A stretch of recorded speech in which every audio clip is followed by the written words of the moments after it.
and I commend it to the House. Jan Logie. I rise to take a call on the third reading of this incredibly important piece of legislation that I believe everyone in this House cares about really deeply. And it is with great sadness that I register the Green Party's opposition to this important piece of legislation.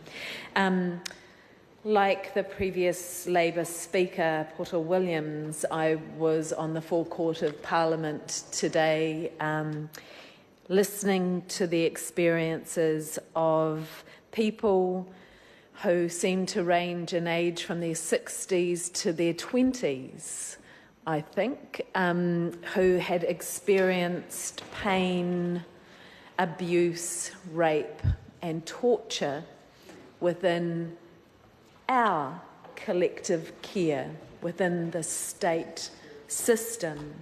And that we were told very clearly today that this abuse is not just historical.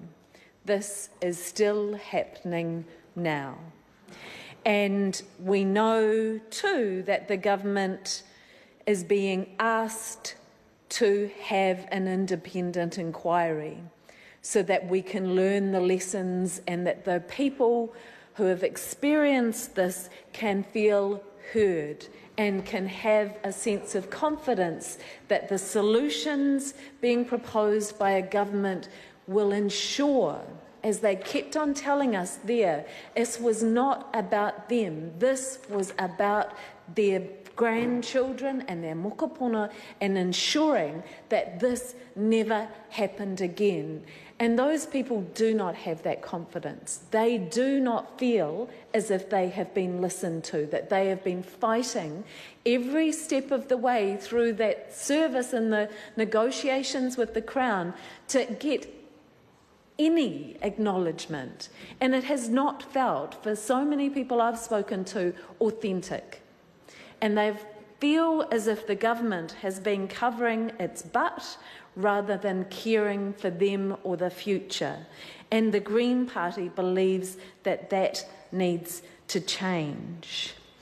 And I really want to just suggest to this House that those people's presence and the sharing of their stories and coming with the images of themselves as children and acknowledging for the part. Some of the stories that really got me were the men who talked about having been turned into violent people through the harm that was done to them and them abusing their partners and their children because they had been turned into those people from the damage done to them by the state, and how they are now, as individuals, blamed for that. That there has been no responsibility taken for us creating that situation.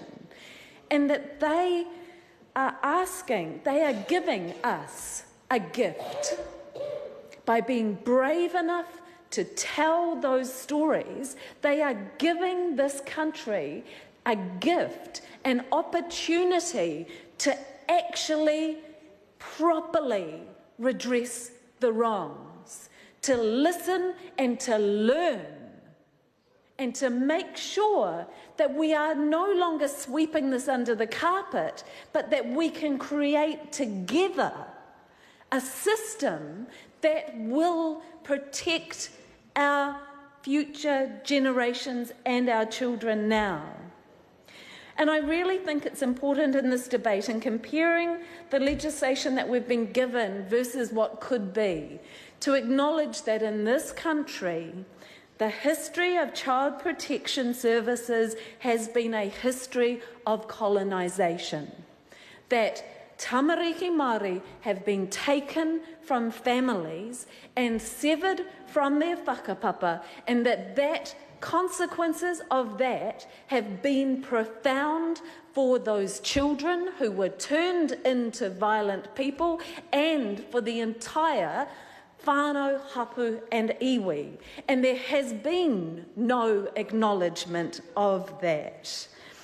And that indeed, when this government came up with the process to create this transformational legislation and reforms, they established an expert advisory group that involved no Māori. Not just a small number, but not one Māori member on an expert advisory group. No experts, exactly. Because despite the fact that history of this being used as colonisation, over 60% of children in care being Māori, that no, their perspectives did not matter and were not valued. How can we have any confidence that this is the right answer when the actual knowledge has not been respected? So for the Green Party, we would have actually started by having any reforms being informed by a process similar to Pōao Te Atatu, of actually going back to the people and letting the people decide what needs to happen to undo the harm and protect the future. And that process would have acknowledged the vital role that tikanga plays in protecting Māori children, not setting it up as an opposition to the safety of children, as I still hear in the subtext of the minister's every speech. And within our legislation, we would recognise that change happens through relationships of trust. We would not be basing reforms on the idea that if we collect enough data and tick enough boxes, then suddenly, magically, everything's going to be okay, which is also at the heart of this government's offering, despite the fact that we know through institutional racism that so much of that existing information that is now going to be shared widely has a racist bias to it. So that we really risk putting tamariki and whānau at further risk through this legislation. We would instead work on building relationships of trust and ensure that the resources were not tied to specific budgets set ahead of time, that actually we would look and consider going back to the way it used to be done, where a social worker would find out what a family needed and actually then go and apply for the amount of money to be able to deliver that, rather than actually going to a manager who has set budget limits to be able to meet their performance targets. That is all grounded on screwing down the amount of money that's provided in support of families.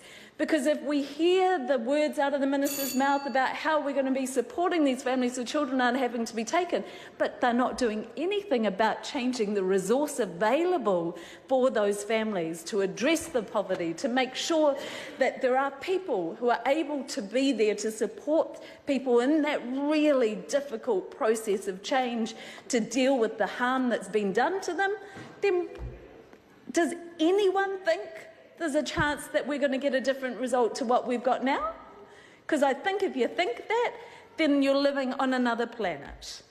And we would also set up a system that was holistic, that recognised that government plays a role within a community, and that certain fundamentals that sometimes called the social determinants of health, like income and good, warm, dry housing and being able to put down roots in a community and being able to access good space and for children to grow and play, actually also are just as important as and are more important in ensuring the well-being of our children.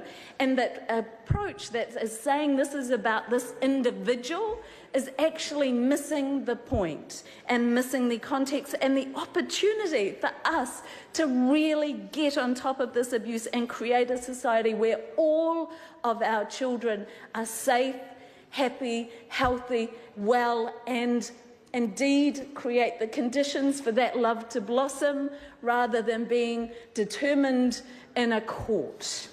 and we would understand the intersection between domestic violence and child abuse and build that into this legislation, because there's complete overlap and this legislation misses that entirely, which again puts children at risk of being unnecessarily inappropriately uplifted and separated from the parents that care for them. Derek Ball. It's a pleasure to rise on behalf of New Zealand